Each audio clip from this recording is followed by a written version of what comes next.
Ẹ kú dédé àsìkò yìí ní gbogbo ibi tí afẹ́fẹ́ ètò yìí fẹ́ dé. Ẹ jẹ́ kí a gbàdúrà. Olùfẹ́ wa, àwọn ọlọ́run wa, olùpamọ́ wa, ibi ààbò wa àti ibi ìsádi wa. A dúpẹ́ fún àánú àti ojú rere tí a rí gbà láti rí ọjọ́ ìsinmi àkọ́kọ́ nínú oṣù ìkọkànlá. A dúpẹ́ nítorí pé ẹ ó fún wa ní ìsinmi ayọ̀ nínú gbogbo làálàá àti ìdààmú wa. Ẹ ó fún wa ní ìsinmi. Ojú rere àti àánú yín yóò darapọ̀ mọ́ wa.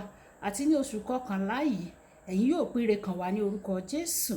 Ọ̀rọ̀ tí a ó gbéyàwó lé ní yóò sì ṣe ayé ọkàn àti ara wa ní rere. A ó jẹ́ olùgbọ́ àti olùṣe ọ̀rọ̀ náà nítorí tí a gbàdúrà lórúkọ Jésù Kristi Olúwa wa, àmín.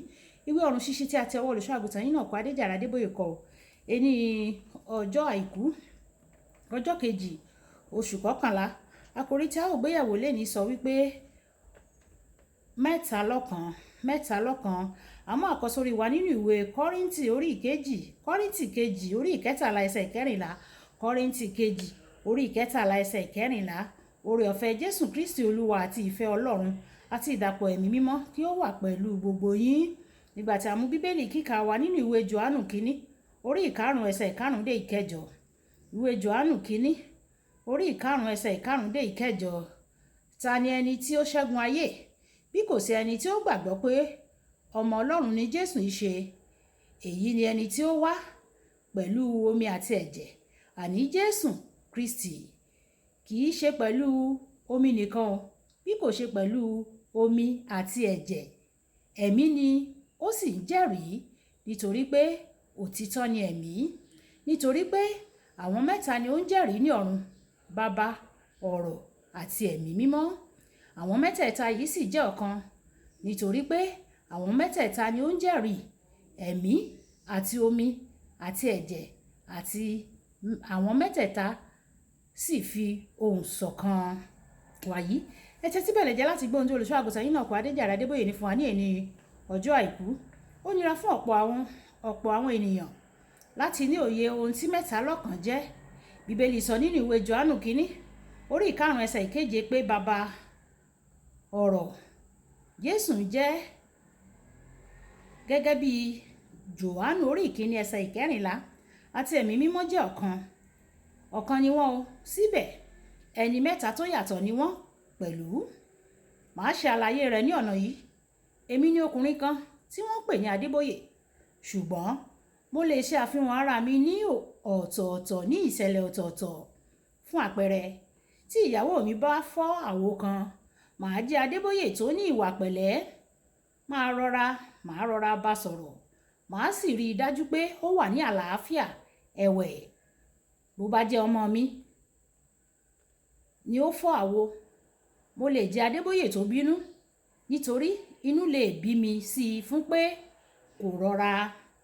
Ènìyàn kan náà ni mí o, ṣùgbọ́n màá ṣàfihàn ara mi látàrí ohun tó ń ṣẹlẹ̀ kọ̀ọ̀kan tí ó nílò látàrí ohun tó ń ṣẹlẹ̀ ní ìgbà kọ̀ọ̀kan. Ọ̀kan ni Ọlọ́run o, ẹ̀wẹ̀, ó yàn láti ṣàfihàn ara rẹ̀ ní ọ̀nà mẹ́ta. Omi lè jẹ́ ohun tó ń sàn, omi lè jẹ́ afẹ́fẹ́, òórùn ìdáná, tàbí ó lè tún jẹ́ yìnyín. Èyí tó dé lè yí padà nínú gbígbóná rẹ̀. Ní ọ̀nà kan náà, Ọlọ́run kan náà ni Ọlọ́run.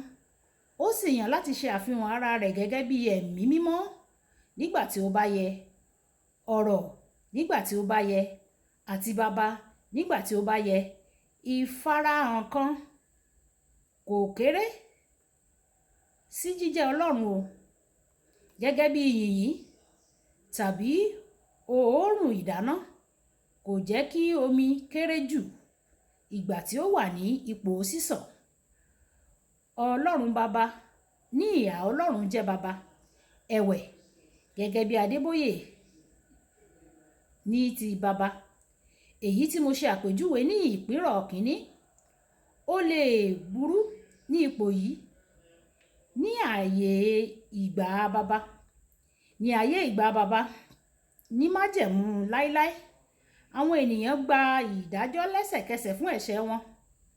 Ọlọ́run ọmọ, ẹni tí í ṣe Jésù Kristi, ó wá ní ẹran ara. Nítorí náà bí Hébérù orí ìkarùn ẹsẹ̀ ìkarùndógún ṣe sọ, ó ní ìmọ̀lára bíi tiwa, ó sì jẹ́ ọ̀kan náà lánàá, lónìí àti títí ayé. Ìwé Hébérù orí ìkẹtàlá ẹsẹ̀ ìkẹjọ. Òun ni ó súnmọ́ wa jù torí ó ti la àwọn ìdánwò tí à ń là kọjá rí, ó sì ń ṣe àgbàwí fún wa lọ́dọ̀ baba. Ìwé Jòhánù kínní orí ìkejì ẹsẹ̀ ìkíní.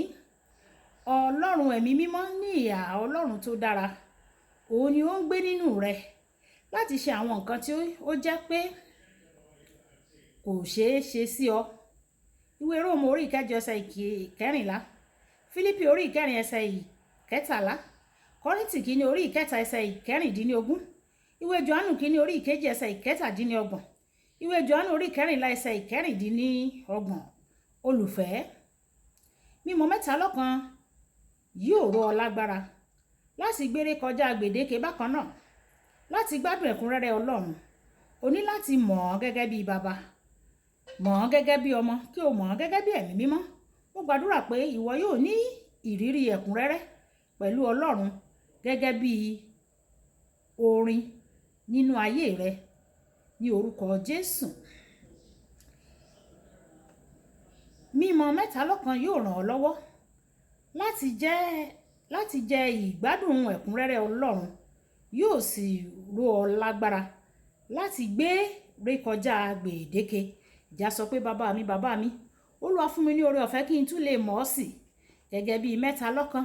Fún mi ní oore ọ̀fẹ́ kí n lè mọ̀ ọ́, kí n mọ̀ ọ́ sí gẹ́gẹ́ bí Ọlọ́run bàbá, ọmọ àti ẹ̀mí mímọ́, gẹ́gẹ́ bí mẹ́ta lọ́kan, kí o sì jẹ́wọ́ mẹ́ta lọ́kan nínú ayé mi. Olúwa yóò sì fún wa ní oore ọ̀fẹ́ ní orúkọ Jésù. Olúbùkọ́lá Ayako ní orúkọ mi o. Ẹ máa bá mi like, ẹ máa share, ẹ máa comment nípa ìka àwọn èèyàn kí wọ́n lè jẹ àǹfààní ọ̀run ṣíṣí Yorùbá. A kú ìsinmi èní.